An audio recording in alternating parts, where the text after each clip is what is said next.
Bueno, comenzamos. Buenos días a todos, bienvenidos. Gracias por acompañarnos en este foro virtual de la Red Global de Periodismo de Investigación. Este es el último de los 4 foros virtuales que estamos haciendo y el título es Investigando las desapariciones, cómo seguir el rastro de los desaparecidos. En este foro virtual analizaremos en profundidad casos de estudio con 4 periodistas con muchísima experiencia. Nos enfocaremos en 2 casos específicos que son México y las Filipinas. Me llamo David Kaplan y soy el director ejecutivo de GIJN. Seré el moderador el día de hoy. Me pidieron que haga esto porque he pasado unos 30 años escribiendo y haciendo reportajes sobre crimen organizado. Comencé con el este de Asia, China y Japón, crimen organizado en esas zonas. Luego fui a Rusia, Colombia, Nigeria. He pasado mucho tiempo pensando y enseñando sobre crimen organizado. Es un tema fascinante y un poco oscuro. Y tiene muchísimas oportunidades. Son parásitos, están ocultos y hay muchas cosas que los hace un tema atractivo para el periodismo de investigación. Pero también son muy peligrosos y han cambiado con el paso del tiempo. Una de las herramientas que usan en todo el mundo es las desapariciones, hacer que la gente desaparezca. Muchas veces lo hacen para solicitar dinero, para pedir un rescate, a veces es para silenciar a los testigos, a veces es para asesinar a la competencia. Antes hablábamos de los criminales organizados como negociantes, como comerciantes de negocios ilegales. Quieren ganar dinero, pero lo quieren hacer rápido y sin las normas que los demás seguimos.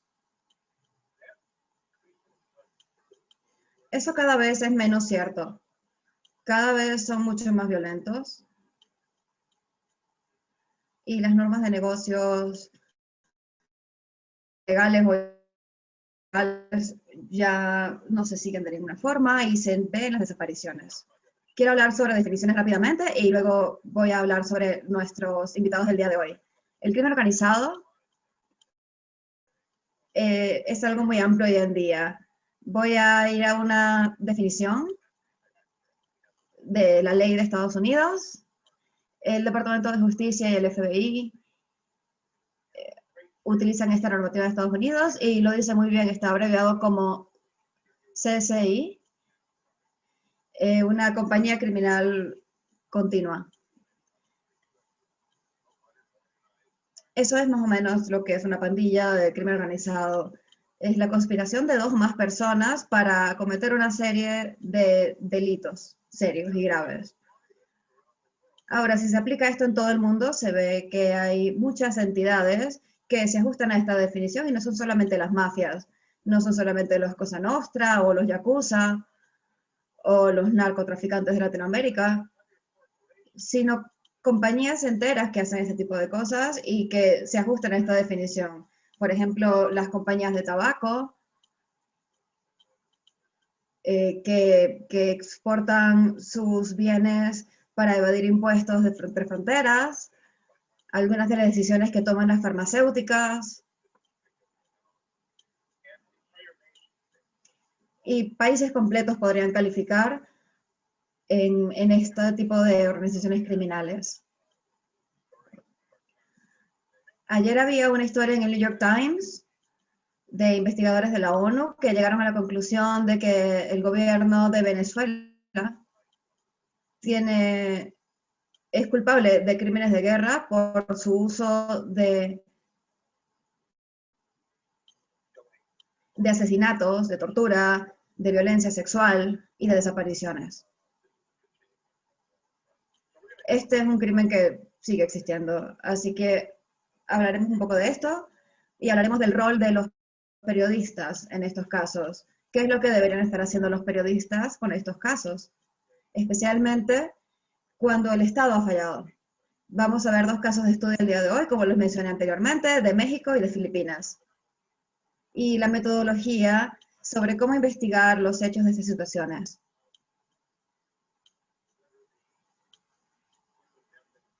¿Cuáles son los métodos? ¿Cuáles son las técnicas? ¿Cómo puede uno protegerse a sí mismo? ¿Cómo puede uno proteger a las fuentes al hacer este tipo de reportajes? Bueno, antes de comenzar, ya probablemente se habrán dado cuenta de que estamos ofreciendo traducción al español y al inglés. Y tenemos intérpretes. Ellos harán lo mejor por repetir lo que estamos diciendo. Muchas gracias.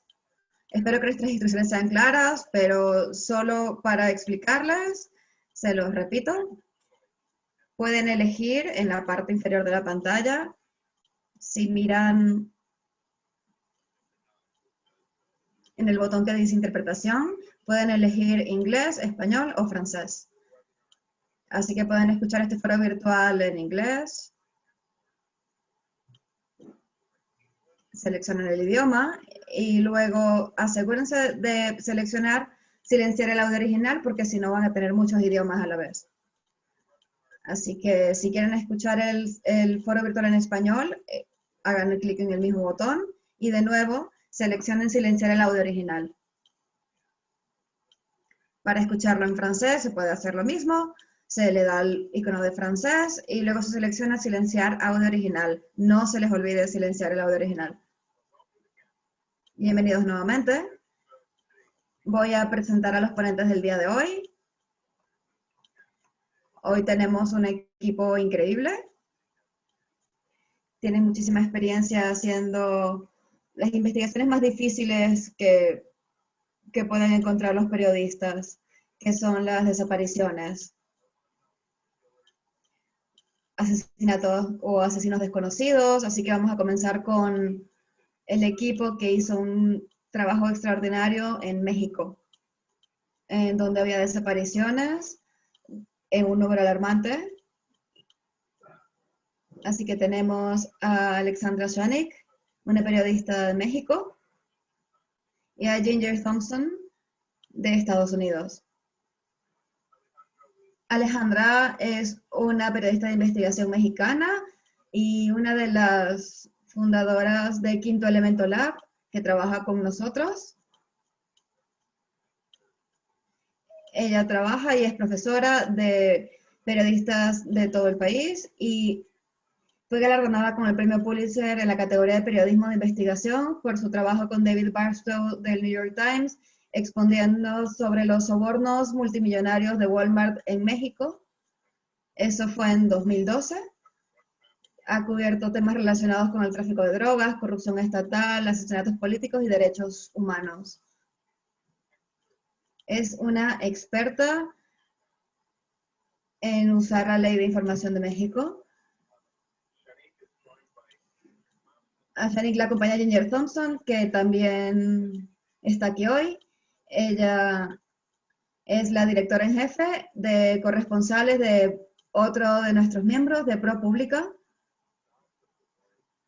Ha sido galardonada con muchos premios y una de sus especialidades es la frontera entre Estados Unidos y México y las comunidades a ambos lados de esta frontera, pero también ha sido reportera sobre política de Estados Unidos en América Latina, en particular sobre inmigración y la lucha contra los carteles de la droga.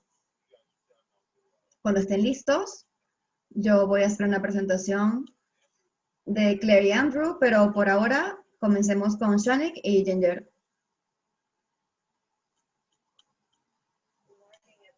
Buenos días a todos y muchas gracias a GIJN por invitarnos. Me alegra mucho estar aquí con colegas tan buenos en su trabajo.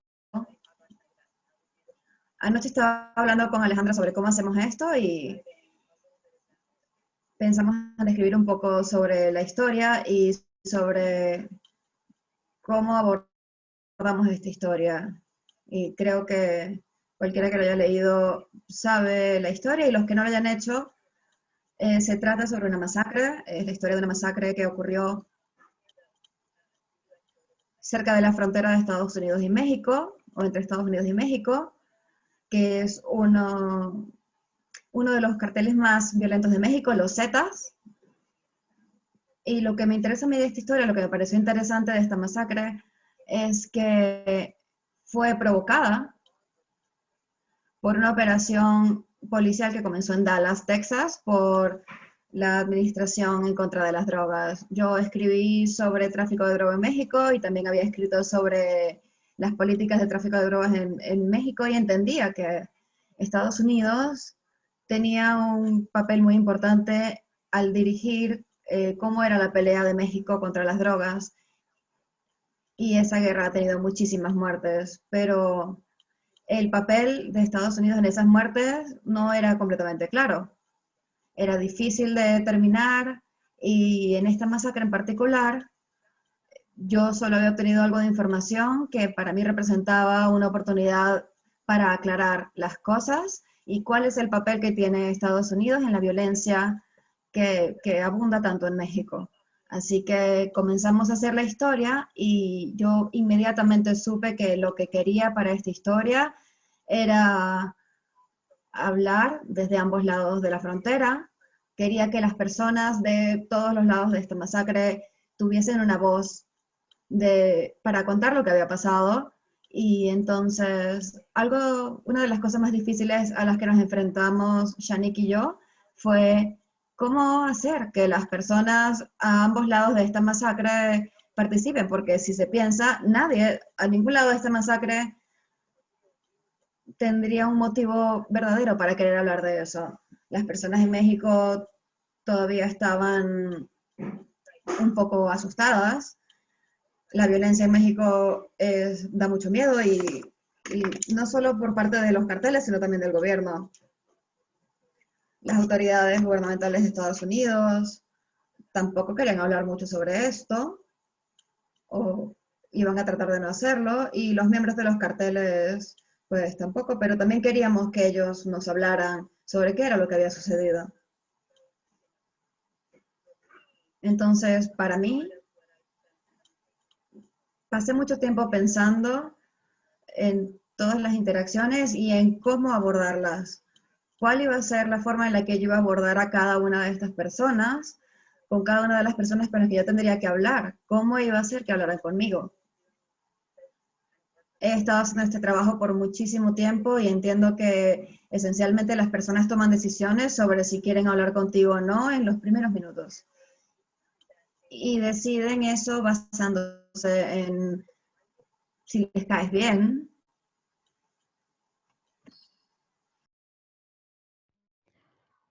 Pero la comunidad estuvo atrapada en el silencio y en el miedo. Los vecinos no sabían si se podía confiar entre unos y otros, las familias habían desaparecido por completo. Los signos de la masacre aún estaban allí, muchos edificios, casas hermosas que habían sido destruidas, dejando monumentos de miedo, de que sentir que tu vida está amenazada, de que el peligro podría estar aún alrededor. Entonces estábamos enfrentando a 3 retos. Disculpen si es que mi inglés no está muy bien, pero Ginger y yo, ella haría bastante trabajo eh, em, en encubierto y yo en el escritorio y tratar de ver quién es quién y cuál es el rol de cada uno. El rol y en dónde están en este momento y la razón por la que queríamos hacerlo de este modo es que tratábamos de hacerlo de manera segura. Mm, No se puede simplemente llegar al pueblo y andar haciendo preguntas, ver a dónde ir, con quién hablar, ver cuáles son los motivos de lo que está ocurriendo. Quería, queríamos ver qué es lo que podía hacer que ellos quisieran hablar.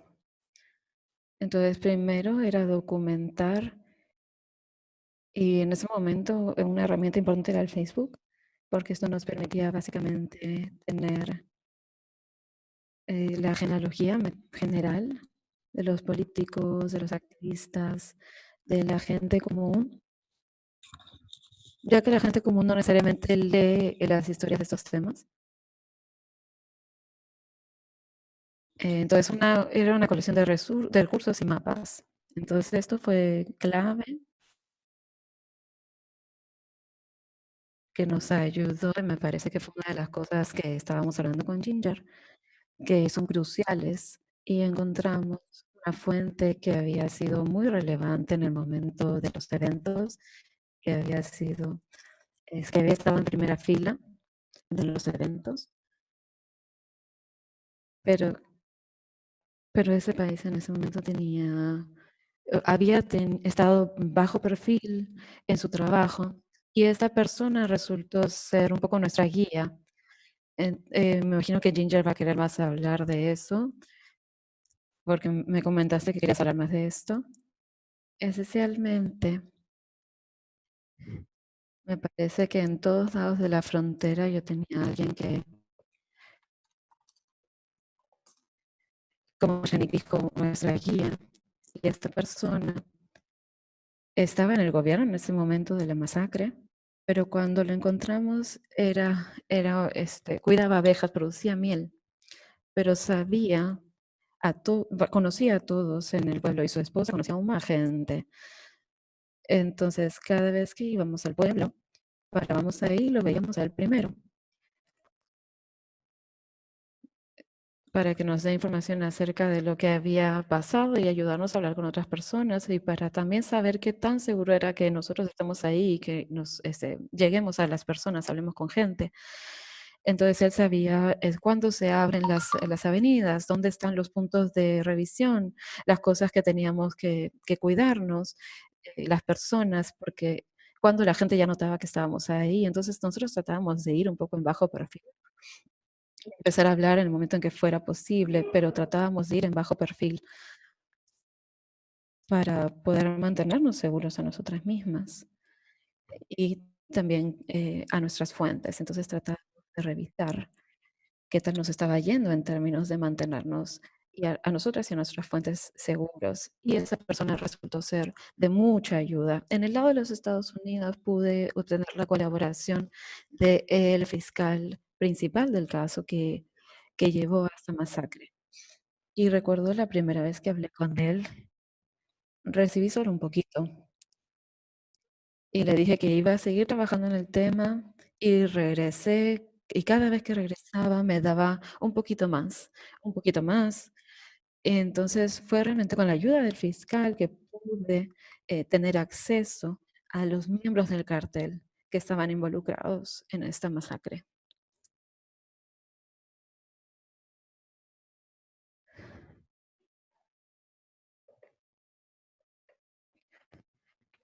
Creo que algo que tenemos que hacer es penetrar a la comunidad, infiltrarnos de modo de entender cómo estaban involucrados también la ley y los políticos y otras cosas, saber cuántas personas están perdidas. Entonces, sí hicimos trabajo por todos lados, chequeamos con FOIA, con los militares, con la policía local, y regresamos con las manos vacías. Recuerdo una historia en los Estados Unidos. Muchos reportados utilizaban el 911, que no se usa tanto en México. Tratamos de utilizarlo, pero no sabíamos si íbamos a obtener algo. Pero bueno, no recibimos audios como se pueden recibir en otros países, pero sí por escrito las llamadas de emergencia, 150 llamadas por escrito en una noche, y que nos ayudó a mapear cómo estaba ocurriendo la violencia en esos 3 días y los picos alrededor de la región, en Allende y en las comunidades. Y la otra cosa es que en los años después de la masacre se decía que cientos de personas estaban desapareciendo. Y Ginger y yo queríamos saber cuántas personas podemos probar que se perdieron después de ese evento. pueden pensar que muchas de las familias, personas que se hayan huido, que personas que sobrevivieron huyeran también. Entonces es difícil llegar a un número preciso. Creo que encontramos una fuente espectacular. Creo que al menos en México ha sido una de las pocas fuentes públicas, que es el Departamento de Estadísticas Vitales de Registro. Y creo que ese fue la fuente principal para nuestra investigación en términos de documentar las desapariciones. Fue allí, en los registros civiles, que nos permitieron hacer la genealogía de las familias que habían sido golpeadas peor por los carteles de drogas, y hacer un mapa: quién está casado con quién es hijo de quién, los nombres de los abuelos, conocer a toda la familia. En una familia teníamos 9 hermanos con hermanas y cada uno con sus familias. En una de las familias habían desaparecido 20 miembros. Pudimos determinar que habían desaparecido 20 miembros. Una cosa que me interesaba mucho, bueno, que fue un descubrimiento muy grande para nosotros, es que pudimos encontrar registros legales en el caso de una investigación que estaba en curso, y descubrimos que al llegar al registro civil una y otra vez pidiendo registros, encontramos que a uno de los oficiales públicos estaba curioso sobre lo que estábamos haciendo y decidió encontrarnos cómo se guardan los files. Y descubrimos que algunas personas que estaban muertas, porque algunas personas se confirmó que estaban muertos, algunas familias estaban tratando de, de continuar con sus vidas, y después de una cierta cantidad de años, tratar de determinar, pedir por la determinación de la muerte, aunque no haya cuerpo. Vimos que en los registros civiles tenían los files de los certificados de defunción, en los que aparecían partes del caso legal, y eso fue una gran revelación, porque la forma en que llegábamos a los datos legales era por estos certificados de defunción. Creo que esto podría también ocurrir en otros países, porque la agencia tiene que tener prueba de que la persona ya no existe. Y en algunos casos esta prueba tiene que estar sin hacer la investigación en sí. Lo dejo ahí.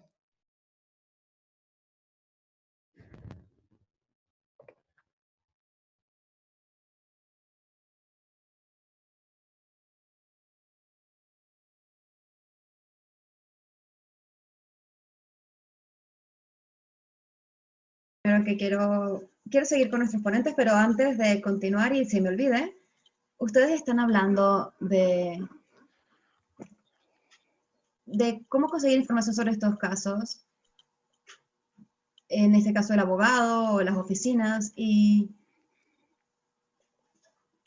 una de las definiciones más divertidas del periodismo de investigación es que hacemos más entrevistas, más documentos y más horas para los reportajes, porque usamos simplemente las herramientas que se utilizan en el periodismo de investigación.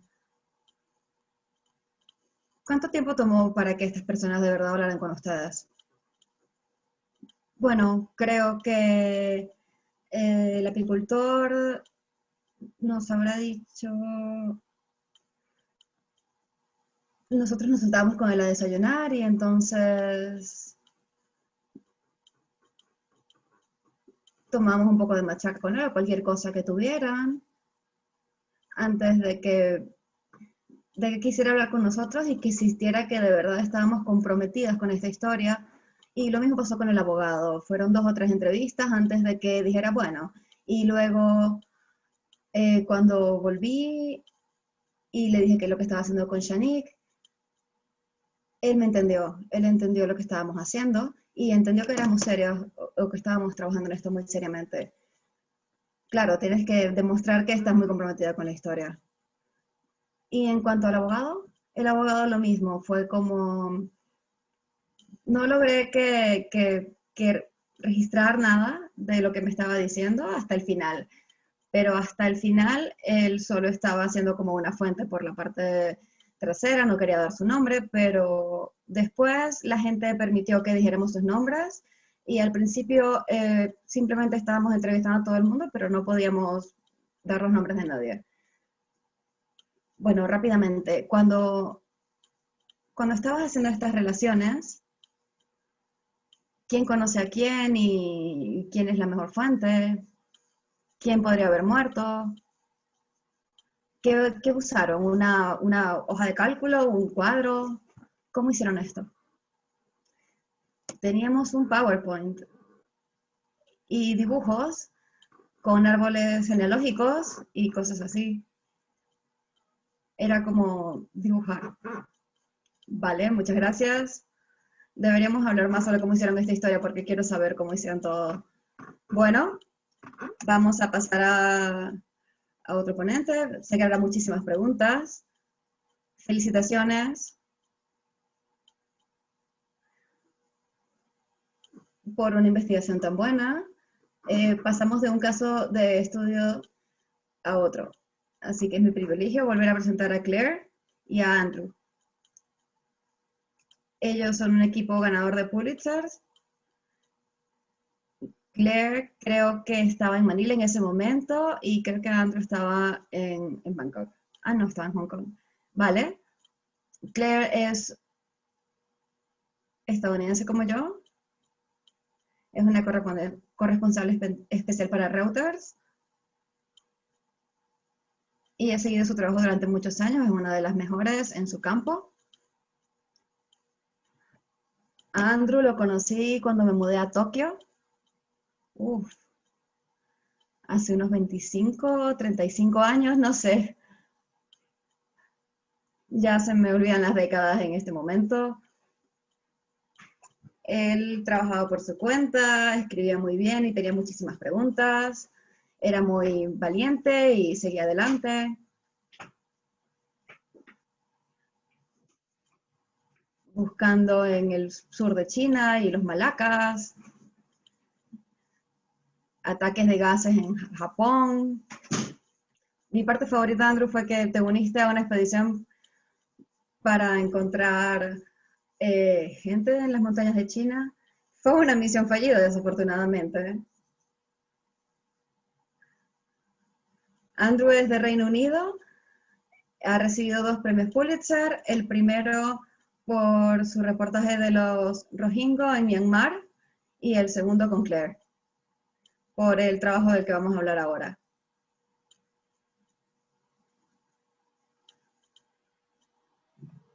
Sobre los escuadrones de muerte de Duterte. Y de nuevo, Andrew, si quiere, puede leer su libro, que es su crónica sobre viajes e historia en Myanmar. Salió en 2002. Pero de verdad es un excelente libro. Clark, Andrew. Sí, hablemos sobre... Bueno, veamos si pueden ver estas fotos o no. Sí, podemos ver tu pantalla. ¿Ven toda la pantalla? No, vemos la carpeta. Un momento, lo voy a hacer de nuevo.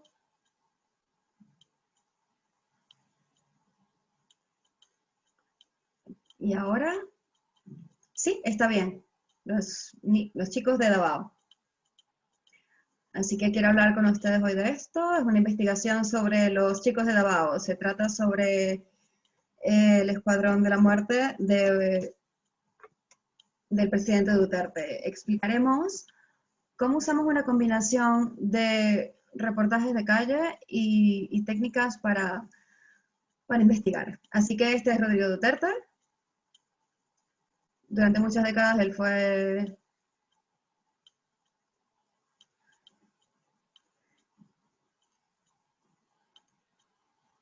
Él comenzó una pequeña guerra contra la droga y sobre todo contra niños y dealers que fueron asesinados por vigilantes, y luego en mayo de 2016 fue electo presidente de Filipinas y estableció una guerra local contra las drogas que fue brutal. Pasamos 18 meses cubriendo esta guerra contra las drogas y rápidamente las muertes pasaron de cientos a miles, la policía los mataba y tenían impunidad total.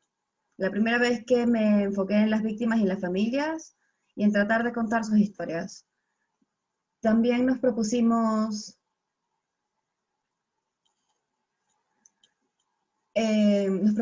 cuestionar lo que estaban diciendo el gobierno y la policía sobre la guerra contra las drogas, si esto estaba justificado o no. La policía decía que solo iniciaba el fuego cuando estaban en defensa propia y entonces comenzamos a hacer estas historias para demostrar que eso era falso. En todas las investigaciones que hicimos, hasta cierto punto, se dependía de los datos oficiales de la policía sobre sus operaciones.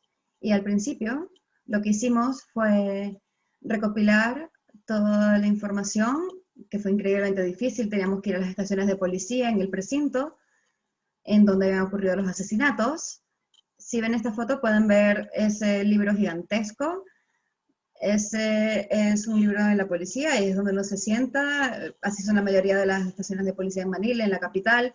Así que íbamos a estos sitios y buscábamos el incidente particular que estábamos buscando, tomábamos una foto del libro y creo que a medida que pasaron los días y las semanas, si teníamos la oportunidad de ver estos libros, tratábamos simplemente de tomar fotos de todo el contenido. Así que había miles de páginas sobre esto y como podrán ver, la escritura a mano era increíblemente difícil de leer. Fue una de mis partes menos favoritas, esta fue particularmente difícil, pero les tomamos fotos a todos y luego estábamos de vuelta en el escritorio y comenzamos a tomar los detalles de estos asesinatos y a hacer una tabla con ellos para tener nuestros propios registros de datos.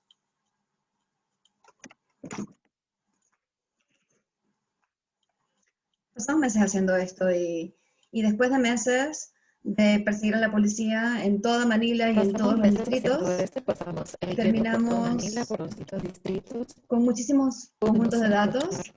Todo estaba en tablas y estos datos eran los mismos que estaban que veíamos que que mostró Randro antes y eran registros y de todos tenía los incidentes todos que habían los ocurrido allá en incidentes mayores que habían estado ocurriendo en la jurisdicción. Y el hecho de que tengamos estos datos de manera electrónica realmente ayudó muchísimo a nuestra investigación. Que nos Por ayudaba a ejemplo, ver, nos cargaba permitió mucho la confirmar investigación. que la Confirmaba, por policía estaba ejemplo, que la utilizando los policía hospitales estaba utilizando para hospitales para encubrir las cubrir ejecuciones y también nos permitió las ejecuciones. saber cuáles eran los nombres de las personas implicadas. Durante muchísimo tiempo Y breve sospechamos que el parte presidente que vamos a cubrir Duterte esta tenía noche escuadrones de la muerte o uno o varios. sobre los escuadrones de la muerte en las Filipinas. Y tenemos esta idea de por qué es algo que los parientes nos estaban diciendo.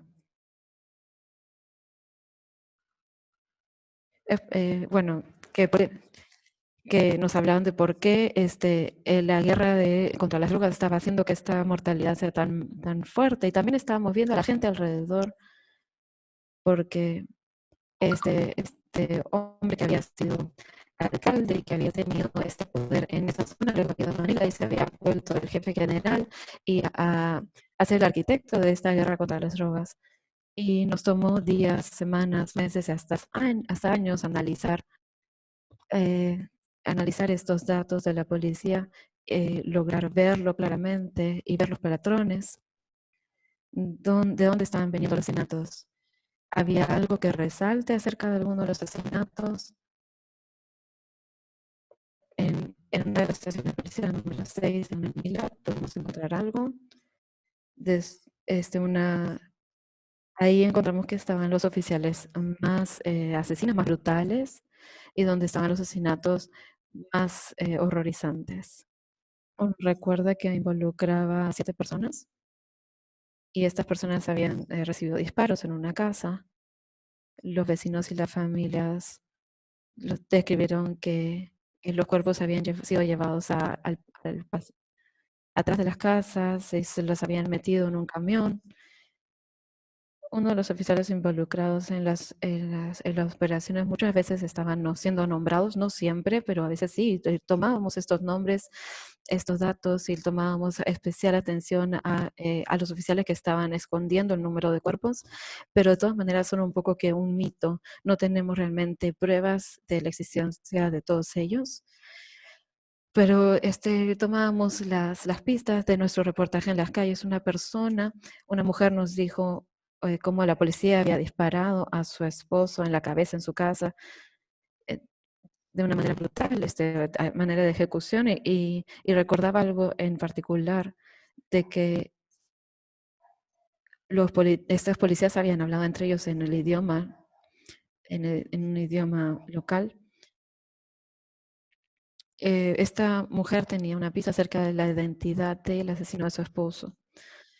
Y bueno, recibíamos más pistas sencillamente parando cerca de las policías, las estaciones de las policías, sobre todo Claire.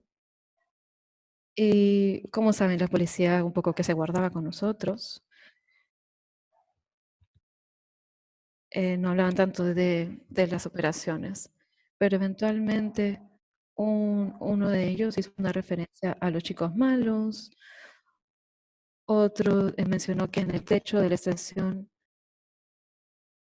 había un lugar de reunión, entonces eso también nos hacía pensar que se podrían estar reuniendo ahí.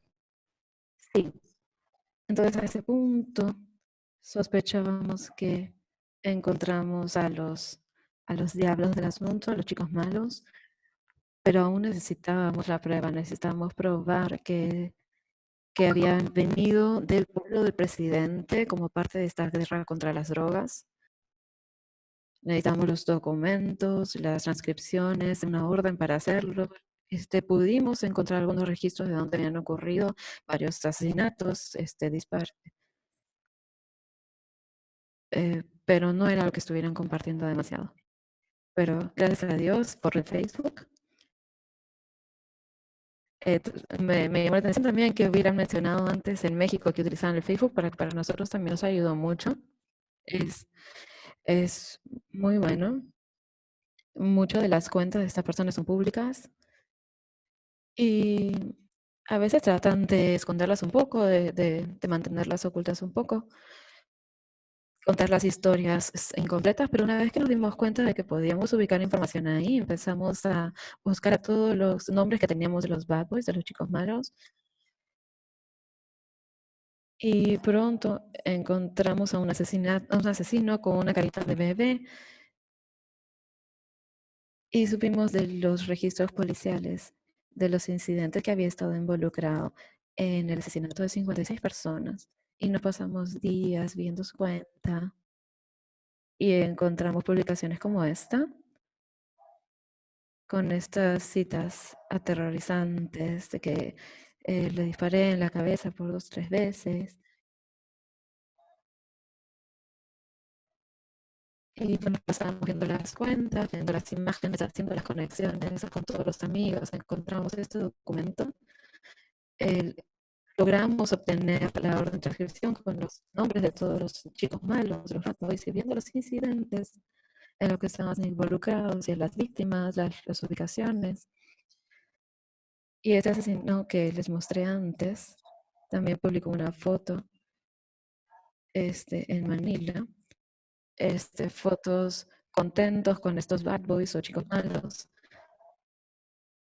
Entonces esa cuenta ya estaba disponible para nosotros. Entonces un poco que nosotros llevamos de vuelta nuestro reportaje a la policía, a la estación de policía 6, y confirmamos quiénes eran estos chicos malos, bad boys. Y según seguíamos reportando y hablando con las personas encontramos que otros oficiales de policía tenían miedo de ellos, trataban de estar separados de ellos.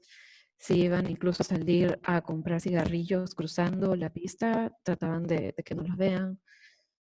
Ahí estaba este hombre con el Patton. Él era jefe de la Policía Nacional, y recuerden que la Policía Nacional también es el jefe de los detectives en Brown. Este hombre Patton estaba encima de los Escuadrón de la Muerte y realmente encajaba perfecto con estas pistas que teníamos de los Escuadrones de la Muerte, con los asesinatos que se podían estar dando en los techos de las estaciones policiales. A ver un momento. Entonces aquí hay una fotografía de él en el techo. Aquí hay un ejemplo de algunas de las imágenes que pudimos sacar de Facebook. Pueden ver en la parte inferior a la derecha todos los grupos que se hacían incluso camisetas sobre ser el squad contra drogas y que puedan salir a matar a las personas. Este asesino cara de bebé que habíamos hablado está allí. Lo rastreamos incluso al campo. Y cuando le preguntamos por qué escogió este trabajo, él dijo, ¿por qué lo escogieron a él para este trabajo? Y sonrió y dijo, porque tengo habilidades espaciales para el asesinato. Entonces,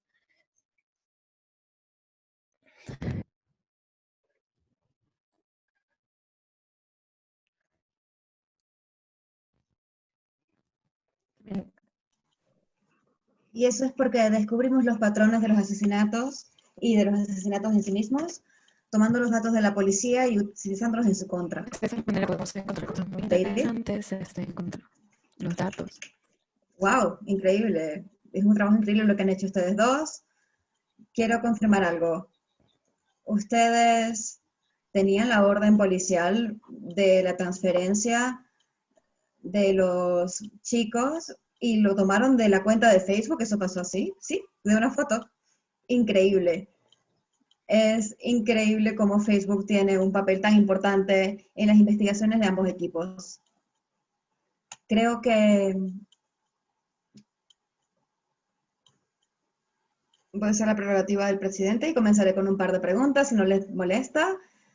Algo que seguramente va a surgir es sobre la seguridad y otras sobre cómo lidiar con el trauma, porque estos son reportajes perturbadores, son personas que lucen muy peligrosas. Estoy segura de que ustedes encontraron a personas terriblemente... Y Claire, tú estás ahí en la policía con esas personas, ¿durante cuánto tiempo? Semanas. Cada vez que voy trato de quedarme todo el tiempo que pueda. Me gustaría saber de ambos equipos, ¿se sintieron amenazados durante la investigación? Y cómo, qué tipo de protocolo de seguridad utilizaron para tener otras medidas de seguridad u otra capa de seguridad? Bueno, recuerdo que cuando yo comencé a hacer este reportaje, iba a un área muy difícil de Manila, un colega filipino me dijo, no vayas, es muy peligroso, pero sí fuimos a todos estos sitios y creo que fue un poco diferente para Claire y para mí que para nuestros colegas filipinos. Creo que a nosotros no se nos veía como actores en este drama particular filipino y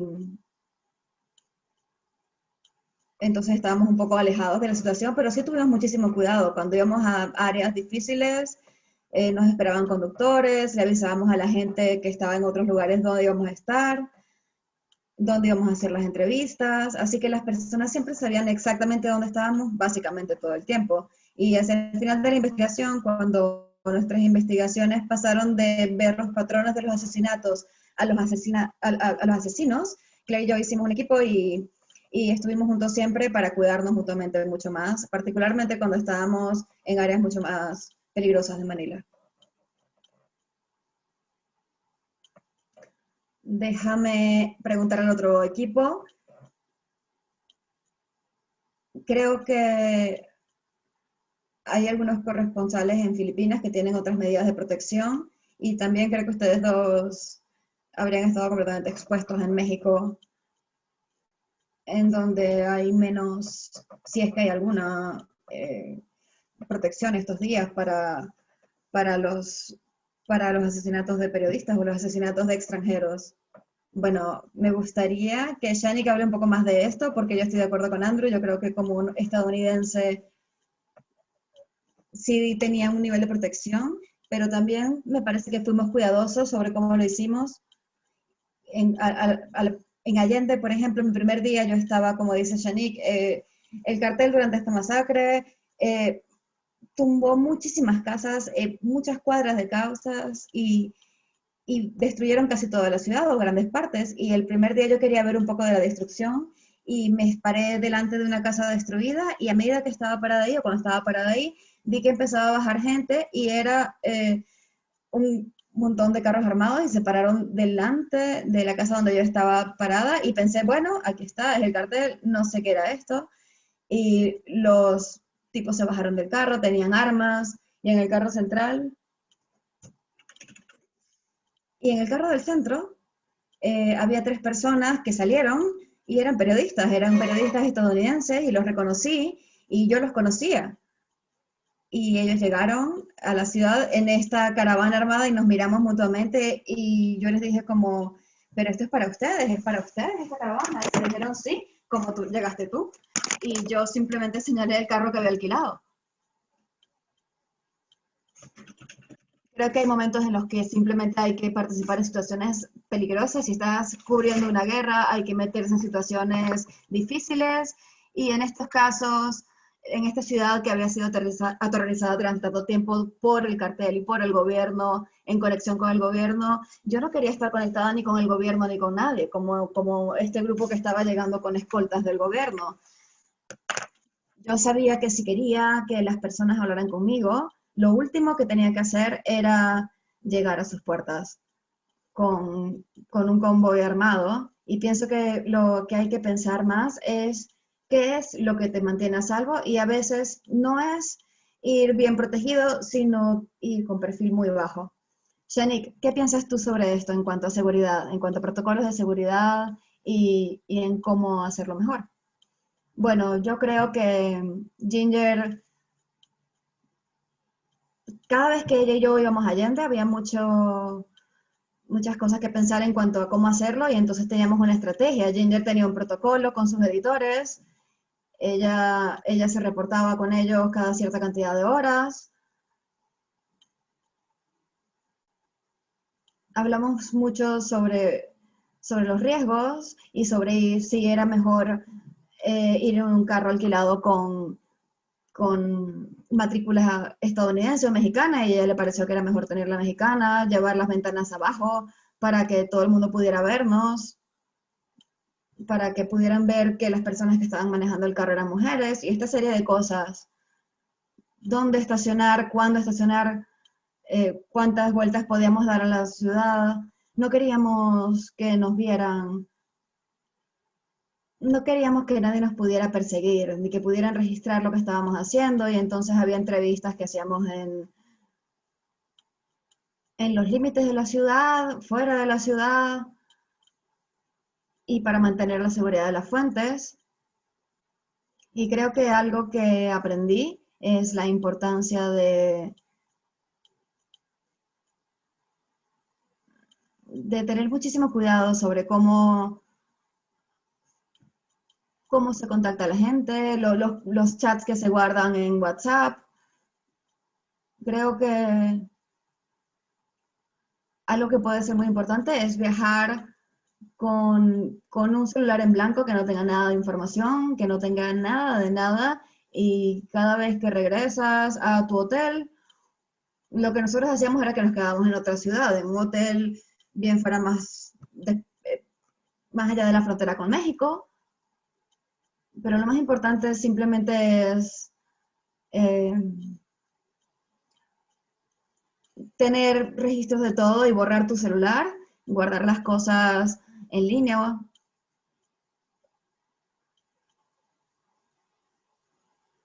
Pero creo que como siempre teníamos seguridad en cuenta, siempre era el centro de nuestra estrategia. Esto fue una historia muy larga y Ginger se puso a pensar en cómo quería hacer esta historia, cómo teníamos que contarla y no hacerla solo con nuestra voz de reportero, sino con las voces de todos los participantes eh, y todas las personas que Ginger entrevistó durante muchísimos meses, pero eran docenas, y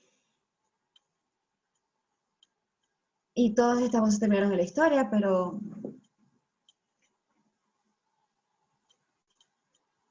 lo podrías decir tú, Ginger, pero para mí todas las fuentes tenían una estrategia diferente y la estrategia también tenía que ver con su seguridad y con la nuestra.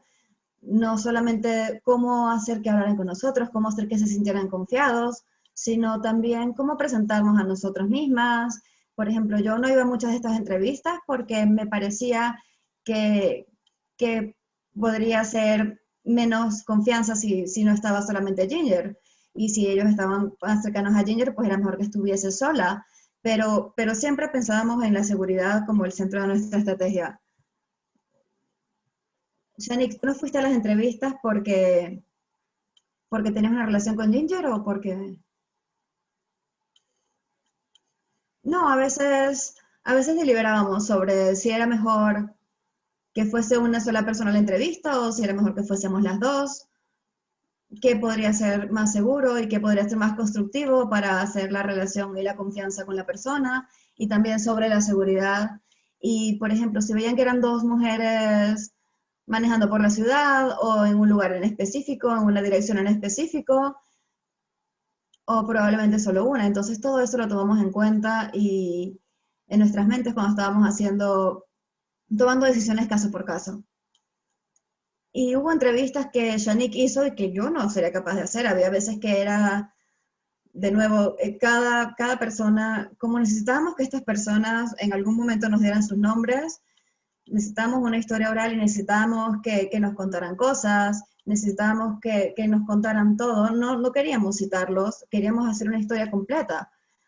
Y había ocasiones en las que eran relaciones con Shanique, y había veces en que eran relaciones conmigo, y había veces en las que estábamos juntas. Entonces, de verdad lo reflexionábamos mucho. Déjenme preguntarles al grupo, ¿cómo lidiaron con el trauma personal en esto? Estos no son historias fáciles para reportar, no es algo que uno puede salir al campo y luego volver a casa y tomarse algo y olvidarte de todo. Esto es algo que se queda contigo, es algo que no olvidas, te da pesadillas. ¿Ustedes tenían alguna técnica para lidiar con el nivel de violencia y de atrocidad que estaban viendo en ambos casos? Andrew.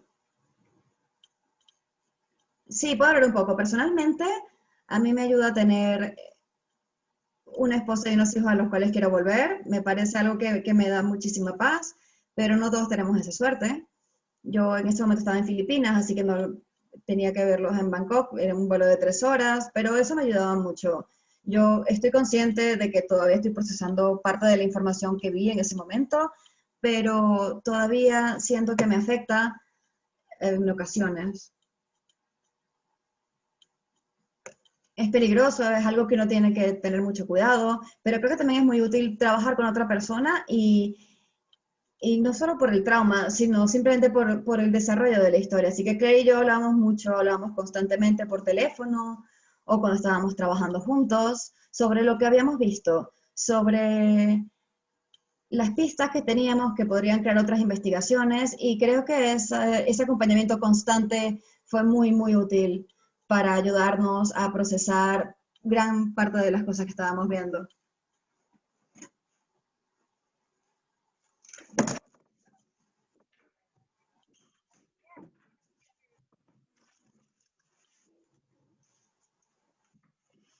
Para mí fue muy importante tener una compañera en esta historia y no estar tratando de hacer algo así yo sola.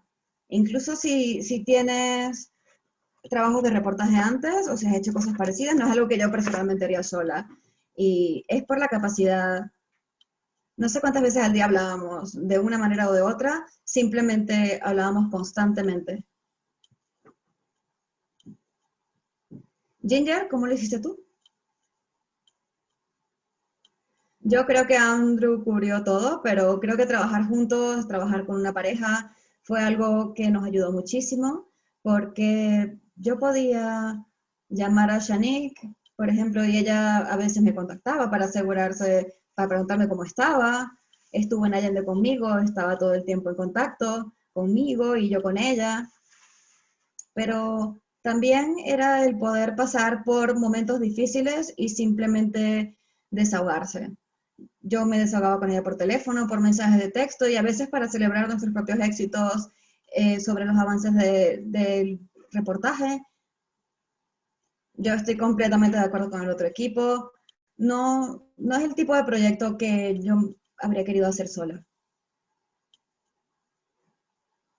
De los cuatro de ustedes, Shanique, tú eres la única que de verdad vive en el país en el que haces el reportaje. Y eso te causó mucha más ansiedad.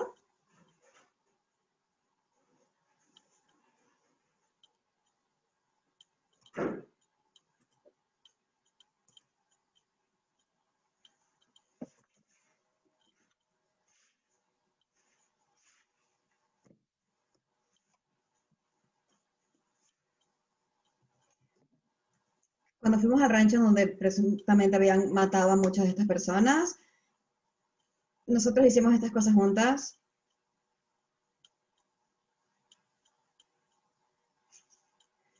De verdad fue algo aterrador, tuvimos muchísimo cuidado y tratamos de estar cerca una de la otra. Gracias por sus respuestas. Ahora voy a poner a mi colega de GIJN. Amigos, esta es Eunice O. Ella se encarga de nuestras preguntas y respuestas. Eunice, ¿cómo estás? Hola, estoy bien. Bueno, muchas de las preguntas son sobre seguridad, pero creo que Dave ya las hizo.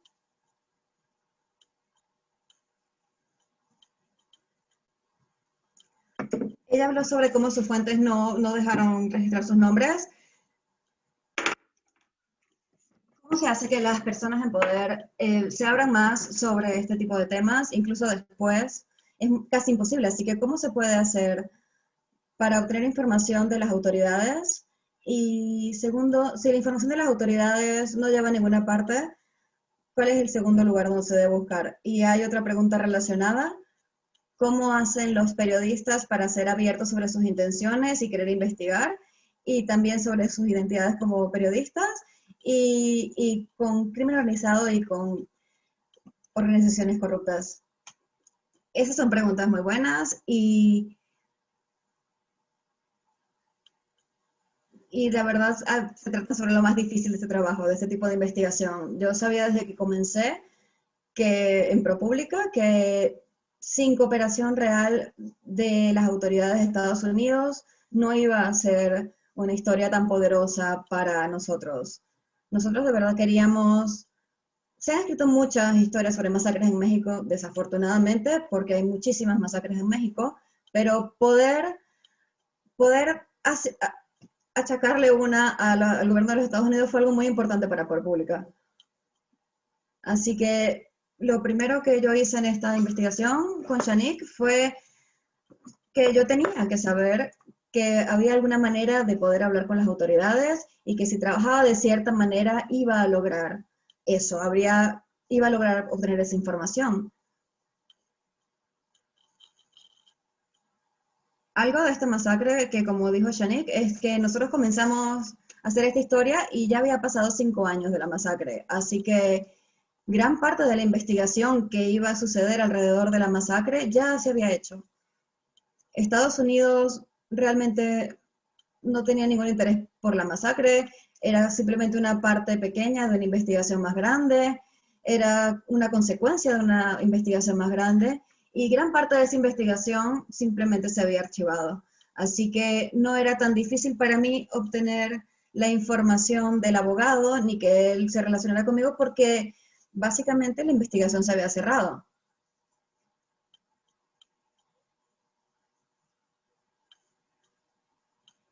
Y era algo que él tenía en la conciencia, él estaba molesto de que esto hubiera sucedido mientras él estaba allí y él no había podido hacer nada para evitarlo. Entonces él tenía un motivo para hablar conmigo y yo lo sabía, yo lo sabía cuando comencé a hablar con él y lo utilicé para impulsarlo a hablar con nosotros sobre este tema. Entonces yo yo les diría a estos periodistas, por ejemplo, que aunque haya una atrocidad que está pasando ahora mismo, una manera de explicar lo que está sucediendo ahora es simplemente tomar algo que haya pasado antes, en donde la investigación se haya sellado, como si ya estuviese cerrada, algo que se haya acabado, pero información que se puede utilizar en la investigación, se puede utilizar para tratar de explicar o para comenzar a entender lo que está pasando ahora, si eso tiene algún sentido para ustedes. ¿Hay alguien más que quiera ayudarnos con esta respuesta? Sí, en cuanto al acceso, nosotros, en cuanto a los registros electrónicos, nosotros simplemente podíamos entrar a la estación de policía y tomar fotos de los libros. Eso es algo que simplemente se puede hacer. Pero los registros electrónicos, cuando los obtuvimos haciendo cartas formales y pasando meses por toda Manila y entregándole estas cartas a todos los niveles de las estaciones de policía locales, de la región, a nivel nacional, y no rindiéndonos. Había que aprender el idioma, había que aprender cuál era la estructura, la genealogía, cómo se mueven los datos, para poder saber a dónde ir después y a dónde preguntar. Así que bueno, no se rindan, tal vez solo están preguntando a la persona equivocada. En Filipinas se habla mucho inglés y ustedes dos estaban trabajando en inglés y allí se trabaja casi todo el tiempo, pero ¿ustedes tuvieron que usar intérpretes en algún momento? Sí, utilizamos intérpretes. Gran parte de los documentos oficiales están en inglés y bueno, la mayoría de las personas hablan un poco de inglés y muchas personas hablan muy bien inglés, así que eso nos ayuda muchísimo, pero cuando estábamos ya metidos en temas o en áreas más difíciles, tuvimos que llevar intérpretes con nosotros. Pero con el resto de la gente simplemente trabajamos con los conductores que teníamos uno o dos, y el equipo de verdad era muy pequeño, y todos sabíamos lo que estábamos haciendo. Ginger, parece que tú hablas inglés muy bien. ¿Tú trabajas también en inglés? Sí, sí. Yo casi siempre trabajé en español en México. Yunes, ¿qué otra pregunta tienes? Sí, parece que Claire habló sobre la estación de policía y había algunas preguntas sobre cómo obtener permiso para tomar fotos de los registros policiales y qué se hace en la estación de policía. ¿Solo te sientas ahí y escuchas las conversaciones de los demás o haces preguntas todo el tiempo? Y la segunda es, ¿hay algún riesgo de represalias contra las familias de las víctimas y cómo se lidia con eso? Esa es una pregunta excelente. Claire, ¿qué hiciste tú en la estación de policía todo el día? Buena pregunta. La voy a responder por orden. Entonces, en cuanto a permiso para tomar fotos, son registros públicos, así que uno puede entrar y simplemente pedirles si los puedes ver y decirles que les vas a tomar fotos. Nosotros siempre somos muy directos con respecto a quiénes somos, decimos que somos periodistas, que trabajamos con routers y la policía, en mi experiencia, te dicen que lo puedes hacer. A ellos les parece que simplemente somos periodistas trabajando, así que eso no es un problema. Tu pregunta sobre de qué hablas todo el día en una estación de policía, yo lo planeé cuidadosamente. Hay una recepción en las oficinas contra narcos y yo estaba ahí, me sentaba en la parte de atrás. Así que yo tenía que entrar y una vez que entré, pues no quiero salir porque si salgo va a ser mucho más difícil volver a entrar. Así que yo entraba, decía que era una periodista, hablaba con ellos, les decía que no me importaba esperar. Y si te queda suficiente tiempo, te dejan entrar. Entonces yo iba, me sentaba y hablaba sobre todo. Muchas veces no tenía que ver nada con el narco, sino con las familias. Ven a sus hijos, es difícil no estar en casa y a veces me mostraban fotos, a veces me mostraban fotos de sus hijos o a veces de operaciones en drogas y entonces así que empezábamos a hablar sobre eso.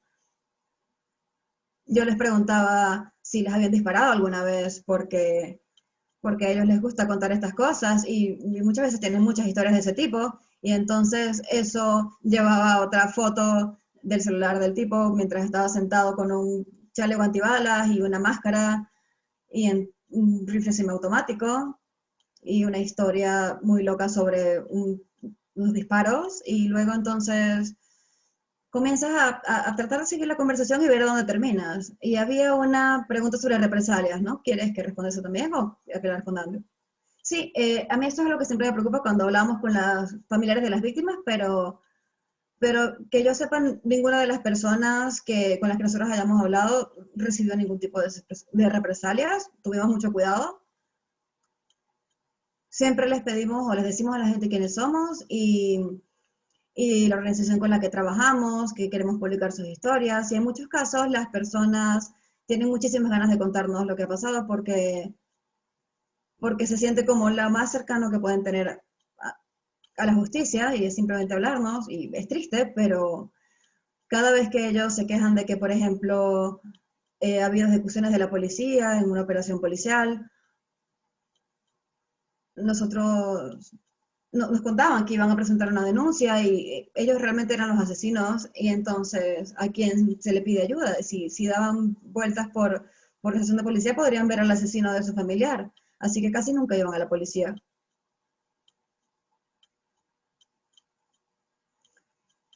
Ok, ¿qué más? Quedan dos preguntas más sobre investigación.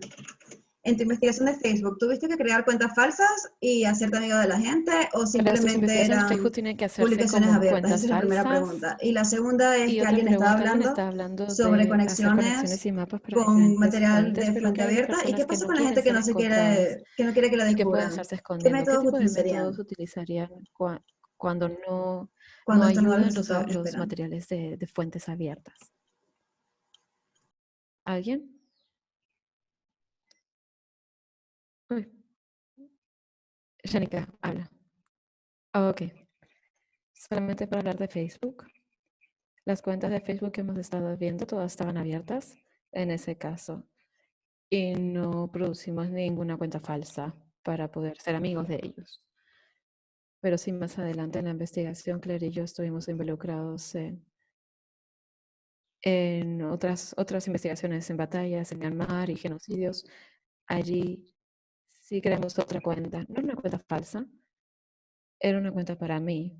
Y teníamos imágenes allí eh, mostrando quién es la persona, pero era una cuenta mía, era real, pero no era mi cuenta personal. Les pedíamos que utilizaran esa cuenta para tratar de contactarnos. Eh, Nosotros también no utilizamos cuentas falsas, lo que hicimos fue siempre cuando lo que encontramos en las calles, lo llevamos al escritorio, encontramos muchas fuentes importantes, que por ejemplo, una profesora de la escuela que conocía a todo el mundo, sabía quiénes eran parientes, quiénes eran amigos, quiénes eran enemigos, entonces nos ayudaba a rastrear las relaciones de las personas. Personajes como ella nos ayudaron también a nutrir esa idea o esa red. También Claire dijo que había que aprender cómo las personas se identifican a sí mismos en Facebook. No siempre usan su propio nombre exactamente. Tal vez agregan alguna vocal para que no se identifiquen tan fácilmente.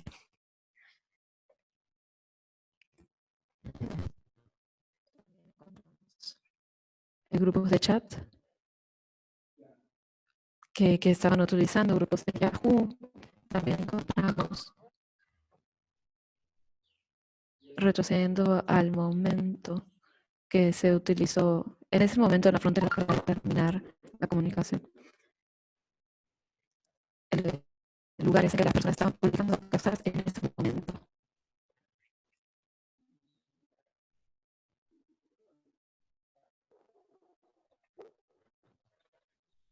Entonces, es un placer hablar con ustedes, son los mejores en este negocio. Poder hablar de sus habilidades y los cuidados que toman. Creo que los retos más difíciles en este tipo de investigaciones las estamos cubriendo. Quería hablar un poquito más. Eh, Usualmente tenemos a periodistas jóvenes alrededor del mundo, generalmente de 30 a 50 países que se están representados en estos webinars. Y sé que hay personas allá afuera que están pensando que tenemos a gente desaparecida y casos extrajudiciales de asesinatos en mi país. ¿Cómo puedo tomar lo que acabo de escuchar y aplicarlo a mi país, al lugar donde resido? Si me pudieran dar algunas recomendaciones acerca de hacer historias como esta. Claro, ¿podemos empezar contigo? Sí. Una de las cosas que Andrew y yo hablamos en todas nuestras historias es tratar de conseguir todo. Cuando uno va a entrevistar a alguien, preguntarles si tienen fotografías en el teléfono, preguntar si tienen, por ejemplo, documentos televisivos, si tienen registros, si tienen imágenes de documentos, tratar de conseguir todo lo que pueda haber en imágenes. Y les sorprendería cuántas veces uno regresa a esos registros y encuentra algo nuevo que es útil. Y se pueden crear herramientas especiales para eso. Sí, al final sencillamente tratábamos de recolectarlo todo, ya sea de las personas, de los oficiales locales. Las personas se iban dando cuenta de que todo se iba armando, íbamos armando este banco de datos increíble que nos estaba ayudando a terminar con las historias, pero también llegar a nuevas historias. Entonces, eso es el tema de ser persistente. Cubrimos la guerra contra las drogas en 2016, 2017 y al final de 2016 vimos las historias que estábamos haciendo y pensamos, no podemos hacerlo mejor, estas son increíbles, pero realmente terminaron siendo nada en comparación con lo que hicimos al año siguiente. Conocíamos mucho mejor la historia, teníamos ya los datos, estábamos trabajando de manera mucho más inteligente la forma en que nos movilizábamos, la forma en que buscábamos las historias y perseverando. No se rindan. Shanique. Creo que algo que era importante con nosotros era volvimos a las fuentes mientras Ginger estaba escribiendo y solo para hacerles saber a las parientes de las personas desaparecidas de qué se trataba la historia, cómo se iba a presentar, que esa parte es también muy importante porque las personas no están con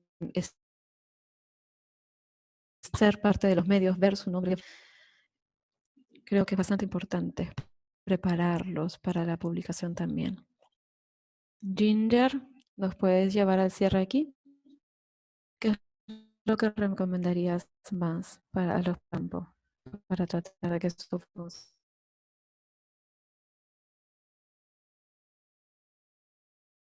Otra vez que de desapariciones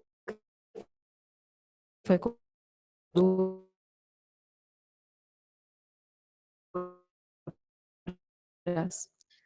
que también estaban ligadas a las operaciones estadounidenses. Ambas way that would have been impossible if we had tried to write Allende, the year that Allende happened, it would have been impossible. 5 years later, we were able to tell that story fully, and it still was relevant, and it was still important to everyone involved in that story.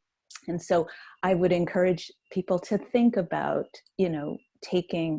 not thinking that a story that is old in time is old in terms of its value as a news story. You all are not only brilliant reporters, you're pretty darn good mentors. Sino que son buenos mentores y profesores, y ha sido genial escucharlos hablar del trabajo que hacen, del cuidado que colocan en lo que están haciendo. Esperen conmigo unos minutos. Quiero hacer una presentación más y contarles un poco qué va a venir después con GIJN.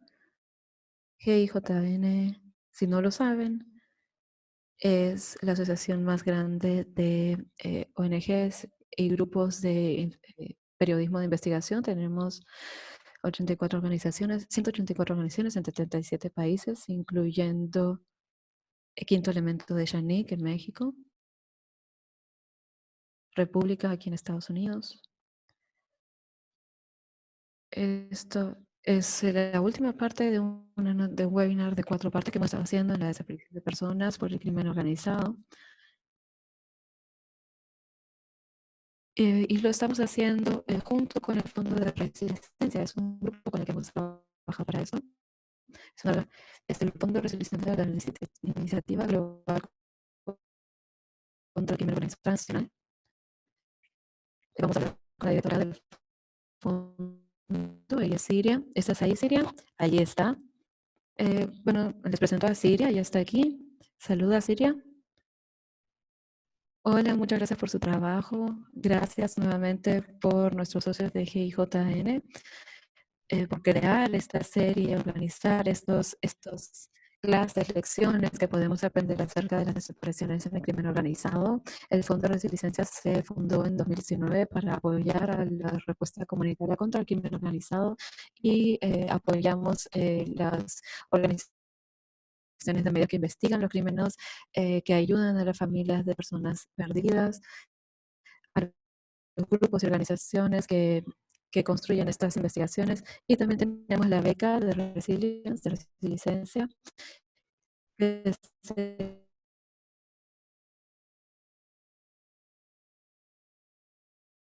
colaboración como un equipo global, y este equipo ha estado revisando desapariciones, con una serie de desapariciones.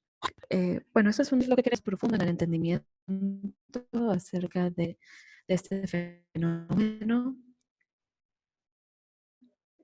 dando a los periodistas esta red. Así que bueno, les agradezco mucho por esta serie de webinars y por invitar a estos ponentes tan espectaculares.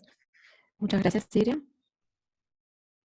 Tenemos más temas que van a surgir con GIJN, en conferencias que van a llegar la próxima semana.